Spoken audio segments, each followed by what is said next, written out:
বর্ষিত হোক। আমরা যে সালামের উত্তর দিলাম ও আলাইকুম আসসালাম রহমতুল্লাহ ওয়া বারাকাতু, এর অর্থ কি হবে? এর অর্থ হলো আপনার উপর আল্লাহর পক্ষ থেকে শান্তি ও রহমত ও বরকত বর্ষিত হোক। মাশাআল্লাহ মাশাআল্লাহ। আচ্ছা তুমি বলো, এই যে আমি মাশাআল্লাহ বললাম, এই মাশাআল্লাহ কথার মানে কি? মাশাআল্লাহ কথার অর্থ হলো আল্লাহ যেমন চেয়েছেন, কেউ ভালো কিছু করতে দেখলে মাশাআল্লাহ বলা যায়।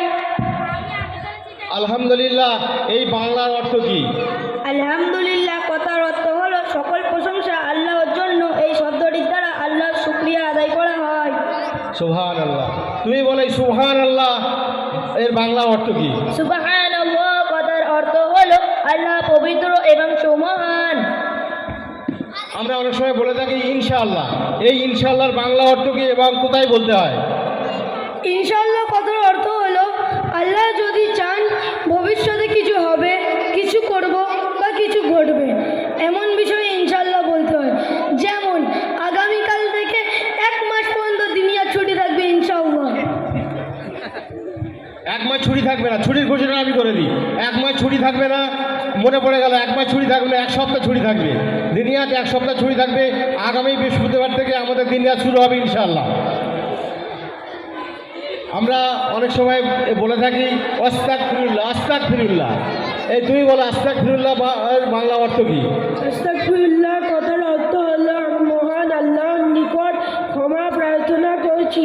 যদি আমার থেকে কোনো অন্যায় বা গুনাহ হয়ে যায় তখন এটি বলতে হয়। নাউজুবিল্লাহ, অনেক সময় আমরা নাউজুবিল্লাহ বলে থাকি। সেই নাউজুবিল্লাহটা কখন বলবো এবং নাউজুবিল্লাহর মানেটা কি? বলো, তুমি বলো। মহান আল্লাহর নিকট এই মন্দ কাজের জন্য আশ্রয় চাইছি। কোনো মন্দ ও গুনাহের কাজ দেখলে বা শুনলে তা থেকে নিজেকে বাঁচার জন্যে এটি বলতে হয়। ইন্না লিল্লাহি ওয়া ইন্না ইলাইহি রাজিউন এর বাংলা অর্থ কি এবং কখন বলবো? নিশ্চয় আমরা মহান আল্লাহর জন্য এবং আমরা তারই দিকে ফিরে যাব। কোনো দুঃসংবাদ শুনলে এটি বলতে হয়। জাযাকাল্লাহ খায়রান। জাযাকাল্লাহ খায়রান কথার অর্থ কি? জাযাকাল্লাহু খায়রান কথার অর্থ হলো মহান আল্লাহ আপনাকে উত্তম প্রতিদান দিক। কেউ কোনো উপহার দিলে বা উপকার করলে এটি বলা উচিত। আমরা অনেক সময় আজান বা ইকামতে শুনি হাইয়া আলাস সালাহ। এই হাইয়া আলাস সালাহ কথার অর্থও বলো। হাইয়া আলাল ফালাহ কথার অর্থ হলো নামাজের জন্য আসর। হাইয়া আলাল ফালাহ কথার অর্থ কি? হাইয়া আলাল ফালাহ কথার অর্থ হলো কল্যাণের জন্য আসর। ইকামতের সময় বলা হয় কাতকামাতিস সালাহ। এই কাতকামাতিস সালাহর বাংলা কি? কাতকামাতিস সালাহ কথার অর্থ নামাজ প্রস্তুত। ফজরের সময় আমরা আজান যখন শুনি তখন একটি অতিরিক্ত বাক্য বলা হয় আজানেতে, আসসালাতু খায়রুম মিনান নাওম। এই কথার বাংলা অর্থ বলো। আসসালাতু খায়রুম মিনান নাওম কথার অর্থ হলো ঘুমের চেয়ে নামাজ উত্তম। সামিআল্লাহু লিমান হামিদা এই কথার অর্থ কি? সামিআল্লাহু লিমান হামিদা কথার অর্থ হলো আমার মহান রবের পবিত্রতা ও প্রশংসা বর্ণনা করছি। তুমি বলো রব্বানা লাকাল হাম এই কথার অর্থ কি? রব্বানা লাকাল হাম কথার অর্থ হলো হে আল্লাহ সমস্ত প্রশংসা কেবল তোমারই। সুবহান রাব্বিয়াল আলা এই কথার অর্থ বলো। সুবহান রাব্বিয়াল আলা কথার অর্থ হলো আমার মহান রবের প্রশংসা বর্ণনা করছি।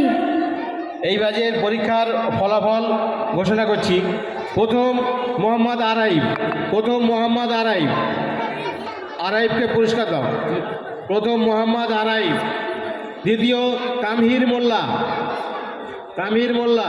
তৃতীয় রাজ হোসেন। হাজিরা হাফিজউদ্দিন খান। নামাজে তামহির মোল্লা। চলো তোমরা বাম দিক দিয়ে, স্টেজের বাম দিক দিয়ে নেমে যাও।